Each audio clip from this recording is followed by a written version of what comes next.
यानंतरची धक्कादायक बातमी आहे ती नागपूरमधून। नागपूर शहराच्या एकूण 227 पैकी 97 नाले हे बेपत्ता झालेत। हे नाले गेले कुठे असा प्रश्न आता नागपूरकर उपस्थित करत आहेत। महापालिकेच्या रेकॉर्डमध्ये असलेल्या नाल्यांपैकी 97 नाले चक्क दिसत नाही आहेत, कारण त्यांना एकतर बुजवण्यात आलंय किंवा त्यांच्यावर स्लॅब टाकण्यात आले आहेत। त्याच कारणांमुळे नाले सफाई मोहिमेत देखील अडथळा येतोय।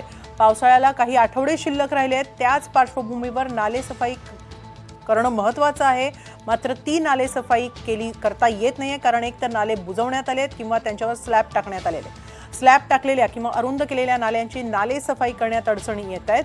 पावसाळ्यात नागपूरचे रस्ते तुंबून वस्त्यांमध्ये पाणी का शिरतं याचाच आढावा घेतलाय आमच्या प्रतिनिधींनी। पाहूया। हा जो समोर आहे हा फुटाळा तलावातून येणारा नाला आहे। फुटाळा नाला असं म्हणतात आणि हा नाला आपण बघू शकतो। तिकडे नाल्याच्या थेट वरती अतिक्रमण करून एक टोलेजंगी इमारत उभी झालेली दिसते आपल्याला। नाल्याच्या थेट मधोमध पिलर्स टाकून ही इमारत उभी झालेली आहे। हे एक उदाहरण आहे कशा पद्धतीनं नागपूरचे नाले बेपत्ता झाले। एक दोन नाही, तब्बल 97 नाले बेपत्ता झाले। आपण दुसऱ्या बाजूला येऊया। या संगम भागामध्ये ही नाग नदी आहे। ही नाग नदी त्याच्या उगमापासून इथे येते आणि आपण बघू शकतो की याच्या पात्रात सुद्धा कंत्राटदारांनी, बिल्डर्सनी आणि नागरिकांनी कचऱ्याचे ढीग डेब्रिज टाकलेले आहेत आणि त्याच्या दुसऱ्या बाजूला पण आपण बघितलं तशीच परिस्थिती आहे। आपल्यासोबत पर्यावरण विषयाचा अभ्यास केलेले जयदीप दास आपल्यासोबत आहेत। वैसे तो एक अर्बन सिटी में जब भी प्लानिंग होता है तो नाले बहुत ज़रूरी रहता है। आपने सिंधु घाटी सभ्यता, इंडस वाली सिविलाइजेशन में हमने पहला ही चैप्टर में पढ़ा है कि नाला कितना इम्पोर्टेंट है अर्बन प्लानिंग के लिए, लेकिन ड्रेनेज इम्पोर्टेंट है। लेकिन हुआ क्या है कि नागपुर में जो स्मार्ट सिटी के नाम पे बोलिए या डेवलपमेंट के नाम पे बोलिए जो काम हो रहा है, उसमें सडनली पाया जा रहा है कि जो ड्रेनेज है वही मिसिंग हो रहा है। और इसमें बहुत बड़ा हाथ सिटीजन्स का भी है, क्योंकि सिटीजन्स नाले के ऊपर बिल्डर्स जो है वो एनक्रोच करते हैं, उसके ऊपर घर बनाते हैं, उसके ऊपर ये डालते हैं। आप देख सकते हैं पूरा चारों ओर से।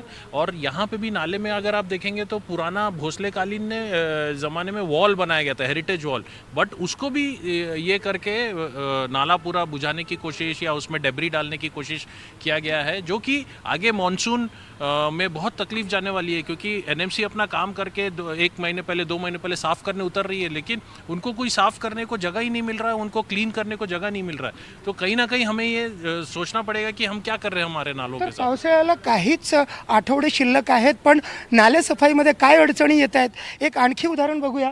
त्या भागामध्ये पुलाच्या त्या बाजूला आपण सरळ बघू शकतो, अगदी नाग नदीच्या पात्रामध्ये ते कचरा, डेब्रिज आणि जे बांधकाम चाललं आहे त्याचं सगळं मटेरियल तिथे पडलेलं दिसतं आहे। आणि याच संदर्भामध्ये नाले सफाईमध्ये कोणत्या अडचणी येत आहेत, काय आव्हानं आहेत, नागपूर महानगरपालिकेच्या धरमपेठ झोनचे झोनल ऑफिसर लोकेश बासनवार साहेब आहेत आपल्यासोबत। सर, काय अडचणी येत आहेत? तुमची टीम उन्हातान्हात काम करते, पण काय आव्हानं येत आहेत? सर, धरमपेठ झोनमध्ये एकूण 35 नाले येतात। त्यापैकी 8 नाले मोठे आहेत आणि 27 नाले लहान आहेत। तर 8 नाले जे आहेत आम्ही पोकलेन मशीन्सद्वारे साफ करतो। मागील 2 महिन्यापासून नाले साफ करण्याचं अभियान सुरू आहे। काही ठिकाणी अडचणी येतात। पुलं तयार झालेले आहेत, पुलाच्या खालून जसं मटेरियल नाही काढता येत मशीननी, तर आम्ही जसे हे पुलं आहेत अशा ठिकाणी मॅन्युअली पण काढतो, काही ठिकाणी जिथे मशीन जात नाही। सर, आता आपण जसं बघतोय की थेट नाल्याच्या मध्येच एक इमारत उभी आहे। असे नागपुरात कित्येक उदाहरणं सांगता येतील की जिथे स्लॅब टाकून नाले बुजवण्यात आलेले आहेत। अशा वेळेला काय अडचण तुमच्या टीमला येते? अशा वेळेस काय होतं की मग त्या ठिकाणी आम्हाला छोट्या पोकलेन मशीन्स आहेत आमच्याकडे, 20 नंबरच्या, 35 नंबरच्या। ह्या पोकलेन मशीन्सनी आम्ही त्या नाल्याच्या खालचा जो भाग आहे तो साफ करतो आणि जर का उर्वरित काही मटेरियल राहिलाच तर मग त्याला आम्हाला मॅन्युअली काढावं लागते।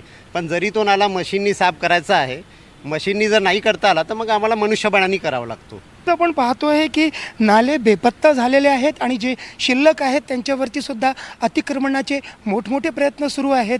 पावसाळ्यात जेव्हा भरपूर पाऊस येतो तेव्हा ते नाले रस्त्यावर दिसतात, चौकात दिसतात, लोकांच्या घरात दिसतात, मग महानगरपालिकेच्या नावाने ओरड होते. नागपुरात पुरापूर झाली असं आपण म्हणतो, पण त्याचं मुख्य कारण हे समोर आलेलं आहे. हेच आपल्या रियालिटी चेकमधून दिसून येत आहे. व्हिडिओ जर्नलिस्ट विनय शुक्लासोबत संजय तिवारी, NDTV मराठी, नागपूर.